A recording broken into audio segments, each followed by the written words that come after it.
The image that I created for the Scholastic campaign was an image of a tree and children sitting in the tree reading books.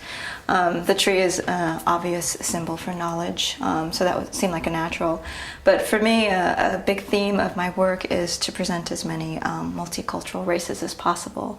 And so I just filled the tree with faces of children that I saw from around the world. And I actually very specifically chose I went through and went through the countries of the world and tried to choose a child that would represent each country in the world, because that's a big deal for me, is to make sure that when children see my work that they can see themselves somewhere in some of my images. And included in that image, of course, is because I'm a mother, and I'm a vain mother, is I have my two sons, my two little boys, at the age that they're supposed to be, right at the base of the tree reading a book. I think I had one of them reading Winnie the Pooh because, Winnie, anyway, and it's one of my favorite characters. But anyway, so they're in there for all eternity, hopefully, so you can see in 10 years, that what they look like at the moment that I drew that poster. And that's the image I came up with.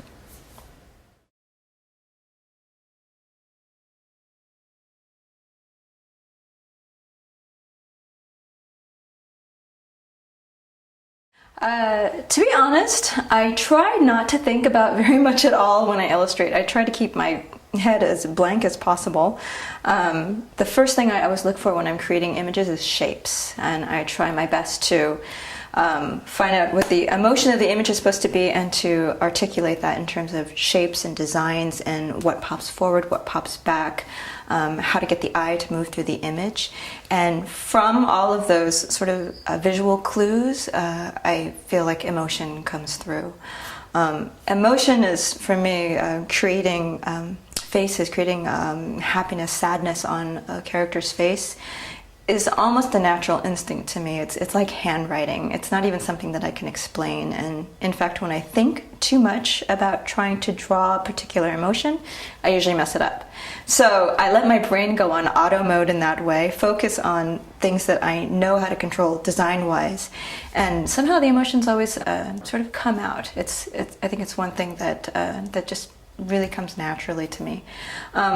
Some of the ways, though, I try to keep my brain from being occupied is very much putting on background noise. So I put on a lot of music.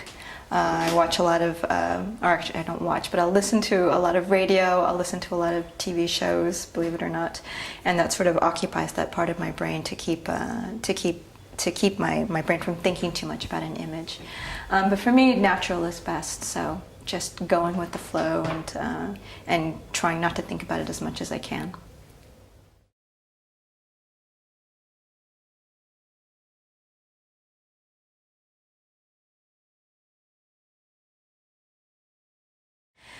I actually don't think that it's my Vietnamese heritage that informs my work as much as simply being a person of color.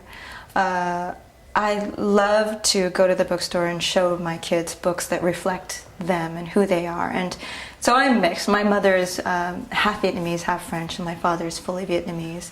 So I've never quite fit into the Asian world. I've never quite fit into the Caucasian world.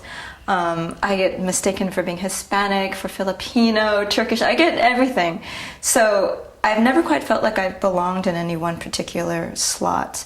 And I've always wanted to illustrate books that fit for kids like me, or for people like me who can't quite readily identify a race and don't necessarily want to. And I found that the more slightly ambiguous I am in the way I draw my characters, the better, the more children will relate to it. For instance, there was a book I wrote called Big Sister, Little Sister that was actually a book written for me to my sister, and we're mixed children, so I drew mixed kids, not sure who would identify with what. And I've had Chinese, Vietnamese, Israeli, Mexican, every walk of life come up to me and say, my daughter thinks that this is her. And for me, that's spectacular. That's what I'm shooting for. And my husband is now French, and so now my children are even more mixed. And I do believe that's sort of the way the world is going, is you're never going to have one particular race. You're going to have we're all going to be mutts of some sort of mixture of things.